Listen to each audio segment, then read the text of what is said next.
Bapa di dalam surga, kami mengucap syukur atas pengorbanan Tuhan di atas kayu salib, sehingga kami juga belajar untuk mempersembahkan diri kami kepada Tuhan dengan segala keterbatasan, kekurangan kami. Kami mau Tuhan menyerahkan tubuh kami untuk menjadi persembahan yang berkenan kepada Tuhan. Terima kasih Bapa untuk segala sesuatunya. Bapa di dalam surga, kami sebentar akan belajar tentang firman-Mu. Kiranya Engkau akan menolong, memberikan hikmat akal budi dari surgawi, sehingga kami boleh mengerti firman-Mu dengan baik dan boleh mengenal Tuhan dengan lebih benar. Terima kasih Tuhan Yesus, terima kasih. Di dalam nama Tuhan Yesus kami berdoa dan mengucap syukur. Terpujilah Tuhan selama-lamanya. Amin.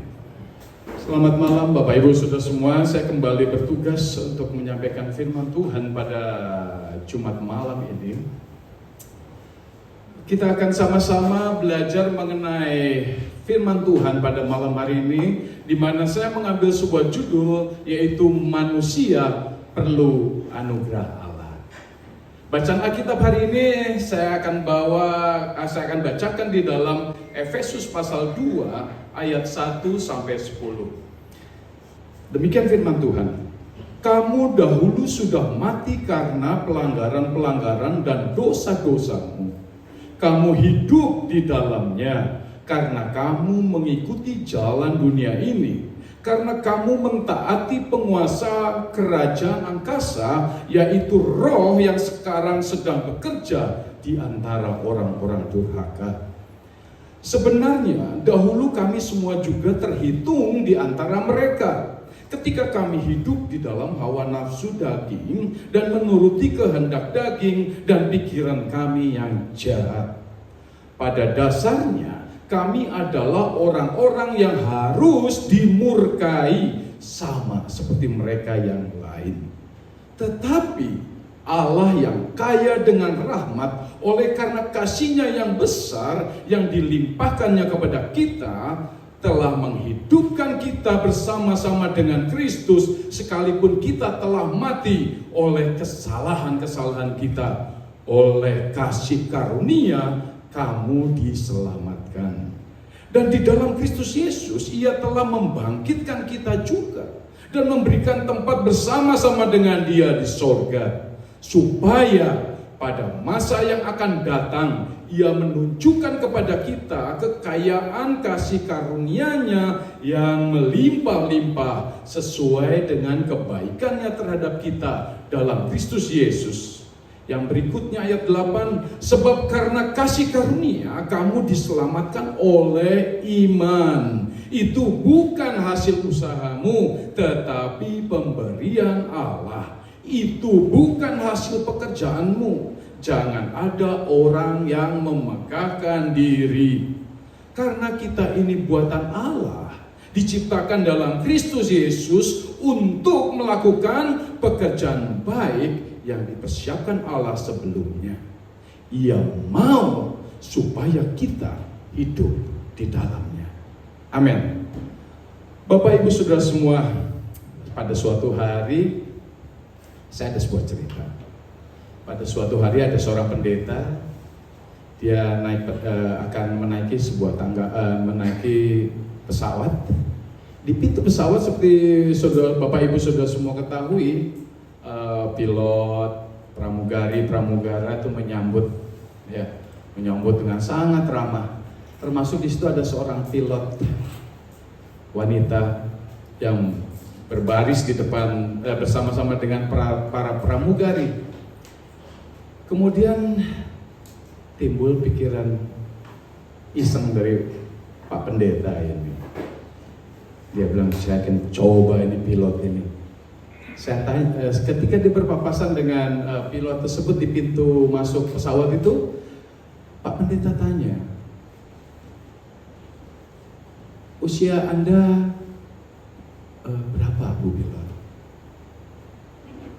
Oh, usia saya sudah 55 tahun. Oh, sudah pengalaman sekali. Sudah berapa lama Ibu Pilot mengendarai pesawat ini?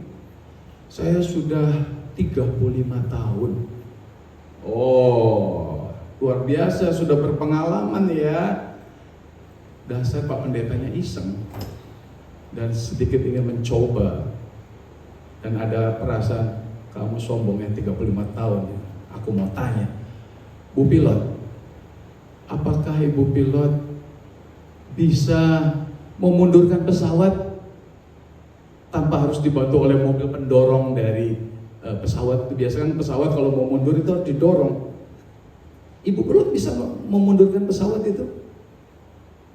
Wah, Bu pilotnya merasa dikerjai. Wah, ini Bapak. Dia tanya lagi kepada bapaknya, Bapak, pekerjaan Bapak apa? Pak pendeta bilang, saya pendeta. Berapa lama Bapak sudah jadi pendeta? Oh, saya 40 tahun saya jadi pendeta. 40 tahun luar biasa Bapak. Coba Bapak berdoa, Bapak kami mulai dari belakang. Pendetanya bingung. Dia langsung tanpa banyak bicara, dia langsung masuk ke dalam. Sudah tidak mau lagi berbahasa basi lagi. Maksud hati Pak Pendeta, dia mau mencoba mempermalukan di Bu pilot ini, karena dia merasa ini perempuan pilot ini guys, bisa. Ternyata ketika dia diminta untuk berdoa Bapak kami mulai dari belakang, dia malu sendiri, dia nggak bisa. Ada Bapak Ibu Saudara semua di sini yang bisa berdoa Bapak kami mulai dari belakang? Susah ya. Nah, Bapak Ibu Saudara semua, seringkali manusia itu merasa lebih dari orang lain. Sama seperti Bapak pilot, Bapak pendeta ini, dia merasa lebih, wah aku ini pendeta sudah puluhan tahun, ya. Pasti bisa tahu teologi semua. Tetapi pada kenyataannya, oleh pertanyaan yang sepele, dia tidak bisa berbuat apa-apa. Disuruh berdoa Bapak kami mulai dari belakang. Bayangkan Bapak Ibu Saudara, pusing-pusing lah. Nah, Bapak Ibu Saudara semua, berapa banyak dari kita menganggap kita lebih dari orang lain.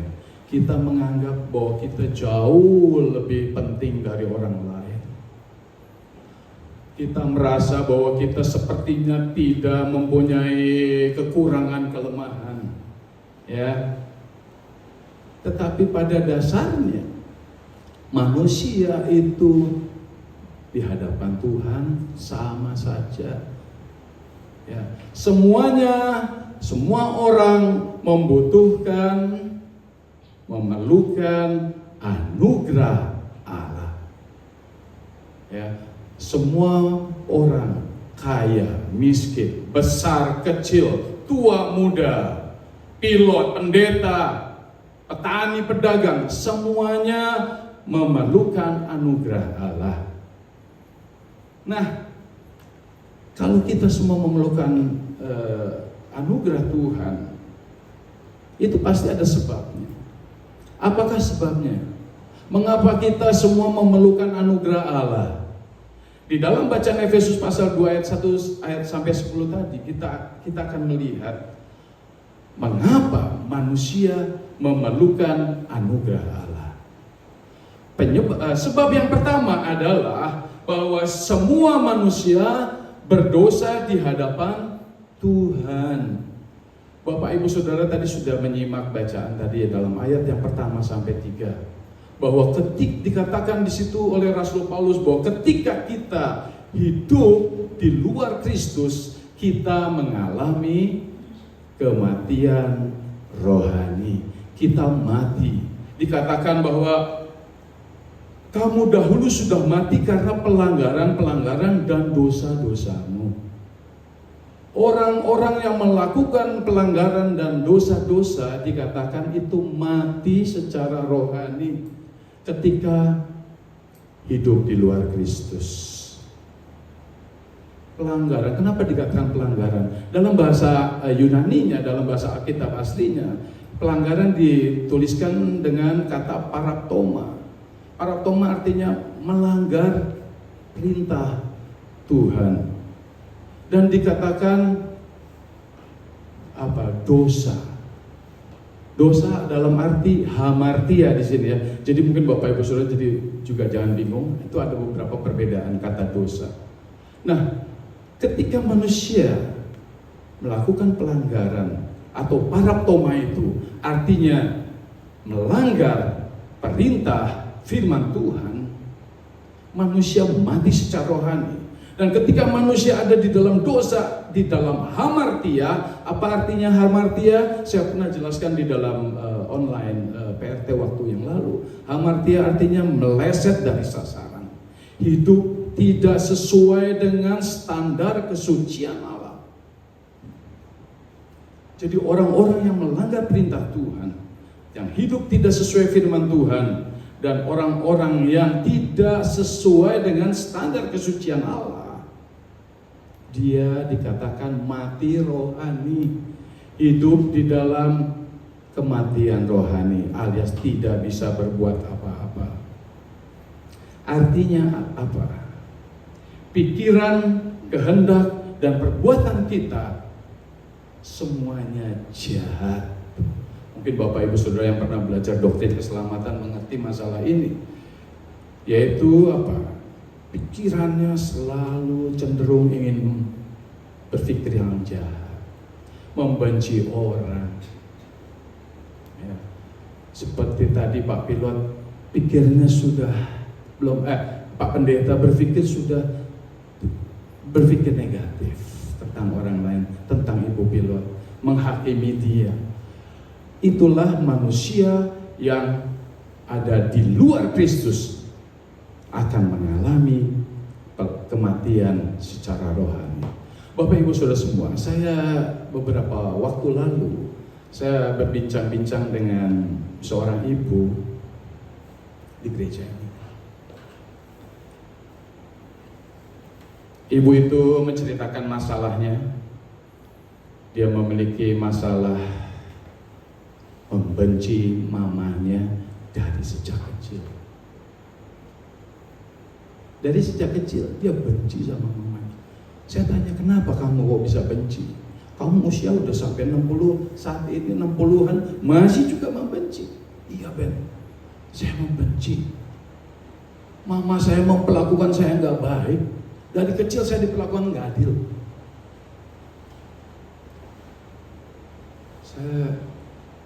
Hati saya tergerak untuk menginjili dia. Saya menyampaikan firman Tuhan. Kebencian kamu sampai sejauh mana sih? Saya bilang, oh, kalau saya itu bencinya minta ampun sampai saya bawa sampai mimpi. Jadi kalau saya mimpi tiap malam, saya selalu mimpi tentang mama saya, memimpi yang buruk-buruk, saking benci. Lalu saya ajak dia untuk bicara, baca firman Tuhan. Saya katakan, saya tunjukkan bahwa semua orang sudah berdosa di hadapan Tuhan, termasuk kamu juga. Saya tunjuk dia, termasuk kamu juga orang berdosa. Dan orang berdosa perlu pengampunan dari Tuhan. Dan ketika kamu juga memerlukan Tuhan, kamu memerlukan pengampunan. Ketika kamu membenci ibumu, maka Bapa di surga tidak akan mengampuni kamu. Kaget dia. Wah, masa iya ada firmannya? Ada, Bu. Saya tunjukkan firman. Dia kaget. Apa yang terjadi Bapak Ibu Saudara semua? Roh Kudus menjamah hati dia. Dia menangis tepat di sana. Dia nangis. Kemudian saya bilang kepada dia, Ibu mau berdoa saat ini dengan saya untuk memutuskan kebencian hatimu kepada mamamu. Mamanya sudah meninggal, tapi dia masih tetap benci Bapak Ibu Saudara. Dendam, merasa tidak dicintai dari kecil. Dia bilang, ya, tolong Ruben bantu saya dalam doa. Kita berdoa beserta dengan istri saya. Dia nangis. Akhirnya dia minta ampun. Saya suruh ikuti, saya berdoa. Dia mengikuti kata-kata saya. Dan selesai itu dia bilang, terima kasih Ruben, terima kasih. Hati saya udah mulai tenang. Dan 2 minggu kemudian saya bertemu lagi dengan ibu itu. Dia datang kepada saya, Ruben, terima kasih. Saya sekarang sudah tidak mimpi-mimpi buruk tentang mama saya lagi. Oh, puji Tuhan, saya bilang. Luar biasa. Dan Ruben, terutama sekarang hati saya damai. Ada sukacita. Bapak Ibu Saudara semua, izinkan saya bertanya, selama ini apakah ada pelanggaran dan dosa yang mengikat saudara terhadap Tuhan? Apakah itu dosa kebencian kepada sesama, kepada mama, kepada mertua, kepada papa mertua, anak, adik, kakak, cece, koko, atau ada suatu dosa yang disembunyikan, tidak setia kepada pasangan, atau melakukan dosa finansial. Apakah ada yang terikat? Menipu teman bisnis, bahkan yang terakhir ingin bunuh diri. Jika ada, saat ini juga rendahkanlah hati saudara. Rendahkanlah hati saudara di hadapan Tuhan, mengaku mohon ampun kepada Tuhan, sehingga hati saudara akan mendapatkan damai sejahtera dari Tuhan. Ya, Bapak Ibu Saudara semua, dari pengalaman teman saya yang tadi itu, kita melihat bahwa dosa kebencian dan dosa lainnya mengikat manusia dari usia yang muda sampai yang tua. Nah sekarang bagi saudara-saudara yang tidak memiliki sesuatu dosa di dalam hatimu, tidak ada sesuatu yang mengikat, dosa yang mengikat dalam hatimu, minta kepada Roh Kudus untuk tetap memimpin hidupmu di dalam kekudusannya dan hidup dengan rendah hati agar nama Tuhan dipermuliakan. Amin, saudara-saudaraku. Nah, penyebab yang kedua mengapa manusia perlu Tuhan adalah karena Kristus Yesus merupakan kasih karunia Allah. Dalam ayat 4-7 dikatakan bahwa Allah itu kaya dengan rahmat. Oleh karena kasih-Nya yang maha besar, telah apa tadi yang pertama? Menghidupkan kita bersama-sama dengan Kristus. Dan oleh kasih karunia yang maha besar itu, kita sudah, yang kedua apa? Tadi dihidupkan, yang kedua dibangkitkan di dalam Yesus Kristus dari kematian rohani. Dan yang ketiga, di dalam Yesus Kristus juga kita diberikan apa? Tempat untuk bersama-sama dengan Dia di surga.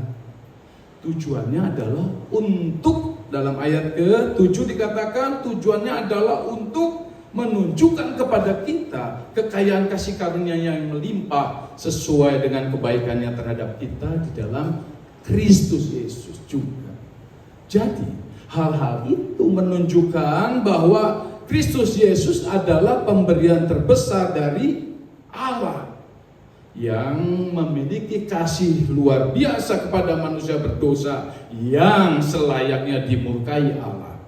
Seperti yang dikatakan Yesus sendiri dalam Yohanes 3 ayat 16. Karena begitu besar kasih Allah akan dunia ini, termasuk saudara dan saya di dalamnya, maka Ia, Allah, mengaruniakan anaknya yang tunggal, yaitu Yesus Kristus, supaya barang siapa yang percaya kepadanya tidak binasa, melainkan memperoleh hidup yang kekal.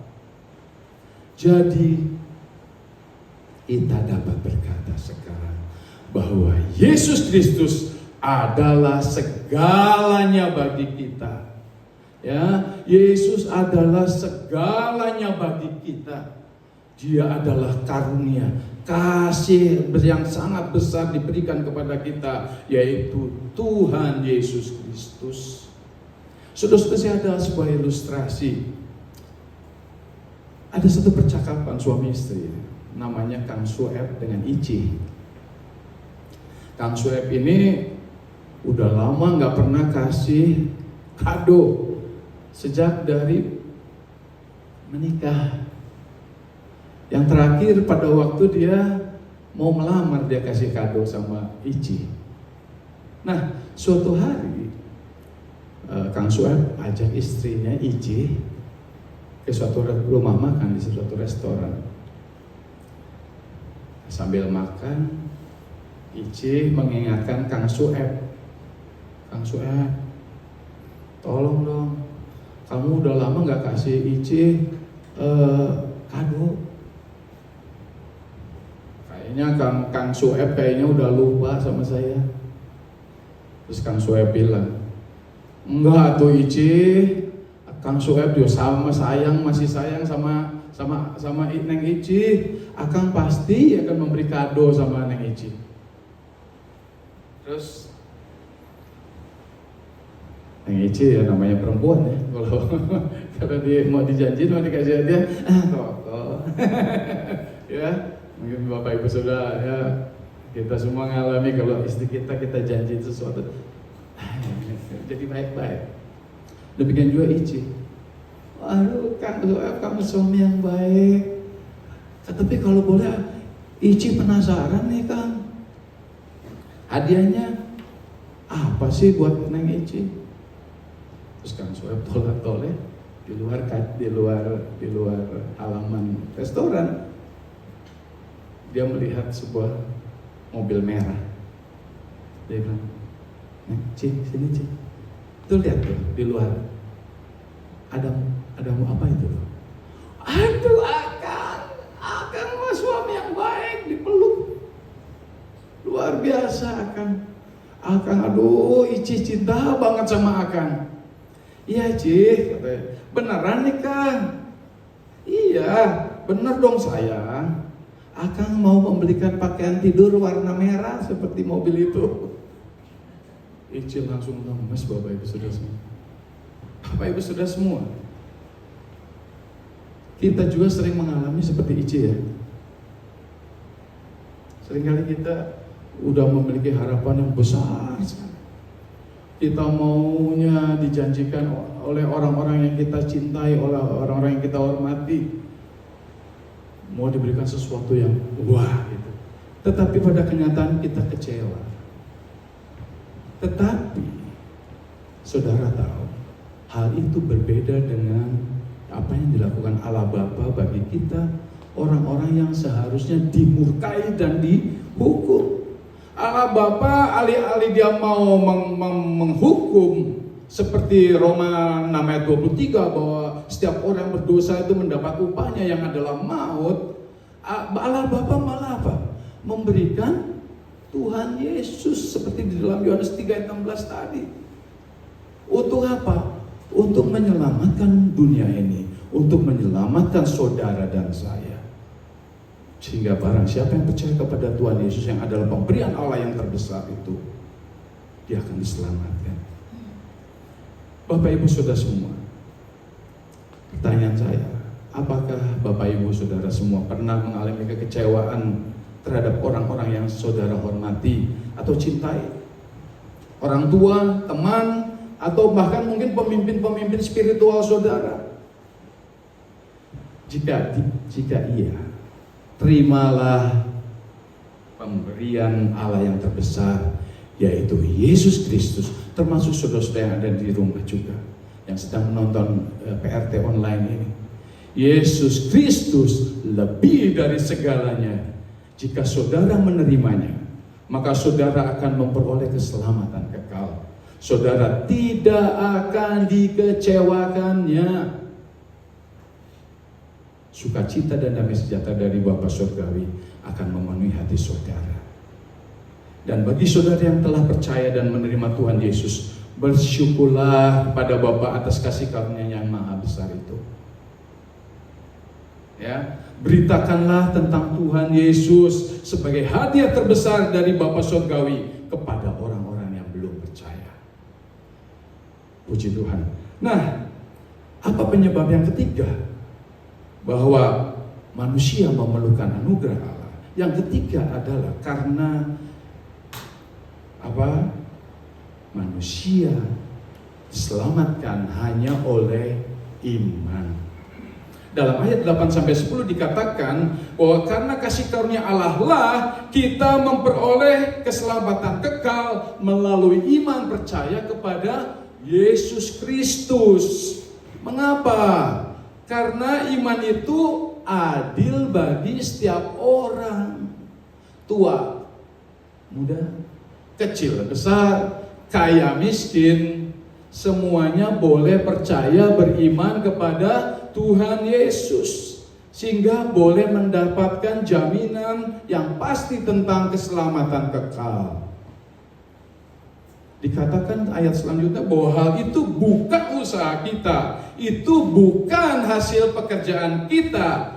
Oleh sebab itu dikatakan kita jangan sombong.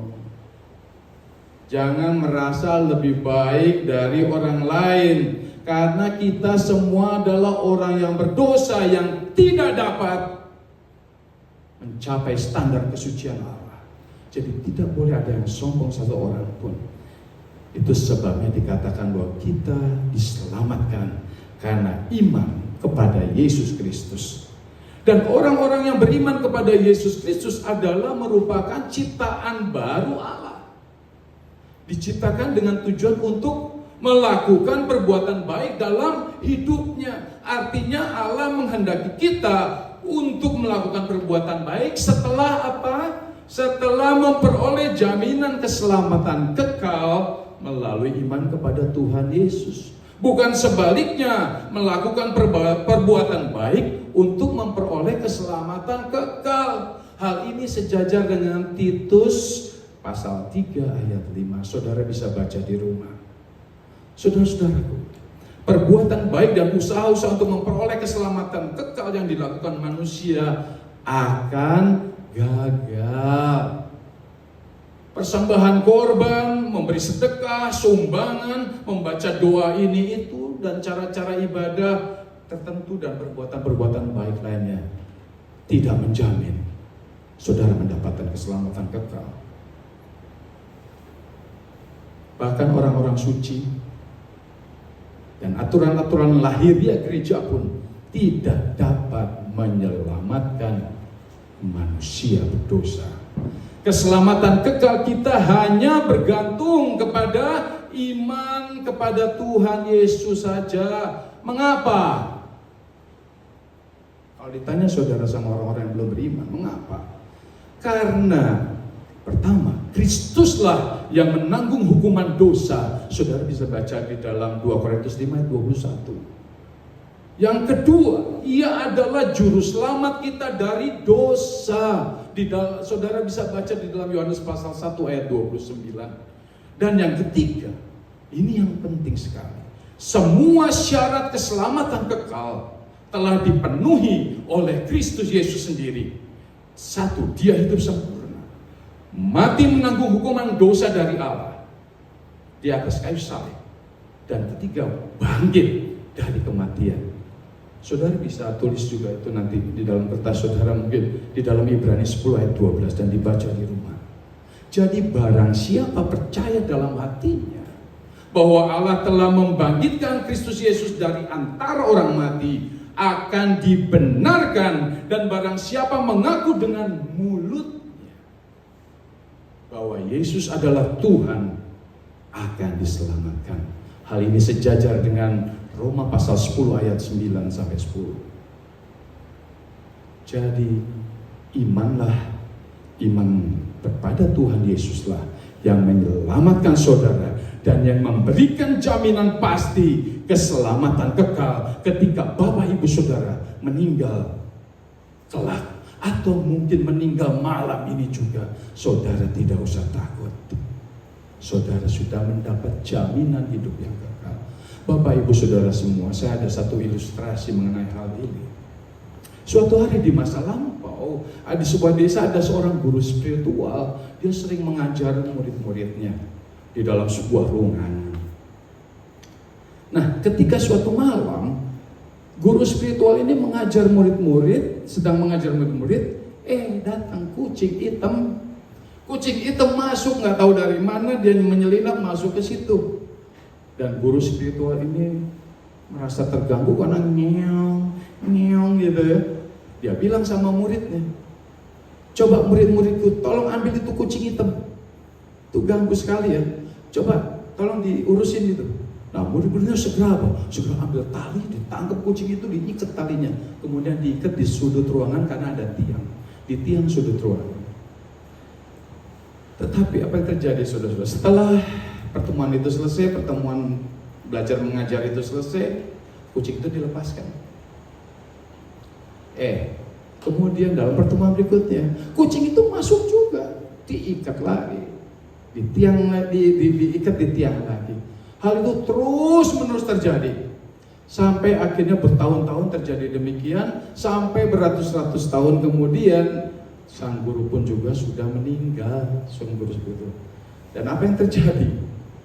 Di desa itu, setiap diadakan pertemuan spiritual di antara penduduk di situ, mereka selalu menyediakan kucing hitam diikat tali, lehernya dengan tali, lalu kemudian diikatkan di sudut yang ruangan pertemuan spiritual itu. Lama-lama berkembang suatu pengajaran bahwa mengikat kucing hitam di tiang bangunan merupakan syarat untuk supaya mendapat keselamatan.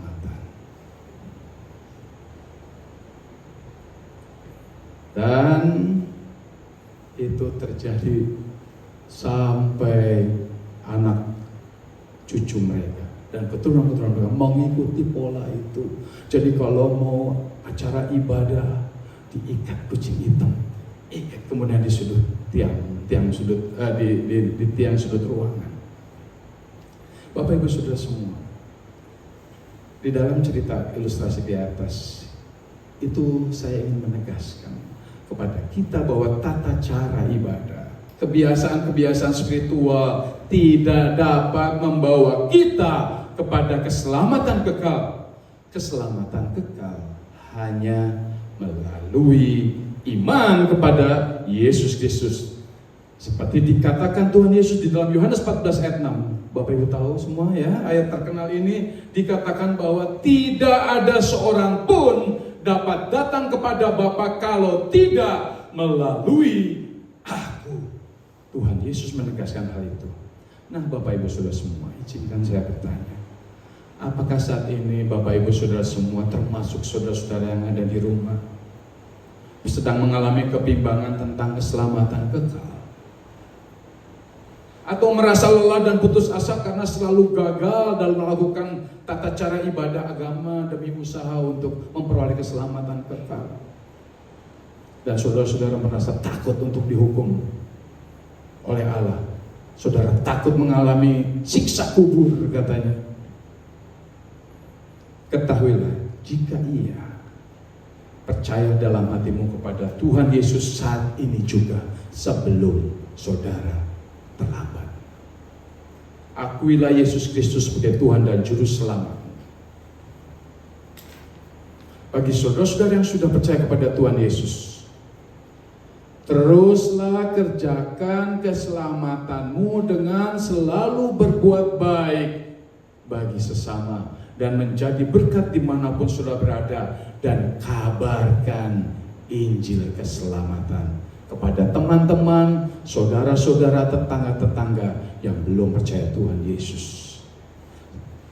Berbuat baik setelah saudara diselamatkan, bukan berbuat baik untuk diselamatkan. Puji Tuhan, amin. Tuhan Yesus memberkati. Saya ingin menyanyikan sebuah pujian kepada Tuhan, Dia Jamah.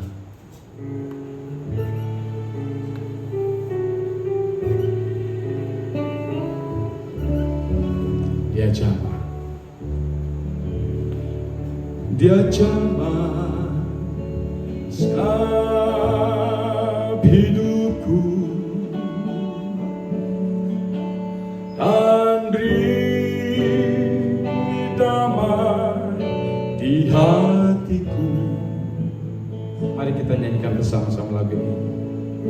Semua telah berubah dan aku tahu Yesus jamah, ku jadi baru.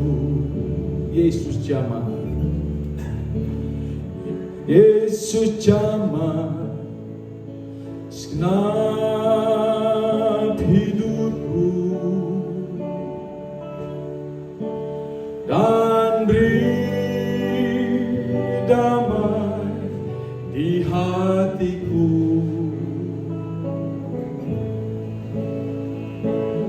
semua telah berubah, dan aku tahu Yesus jamah ku jadi baru. Yesus jamah ku jadi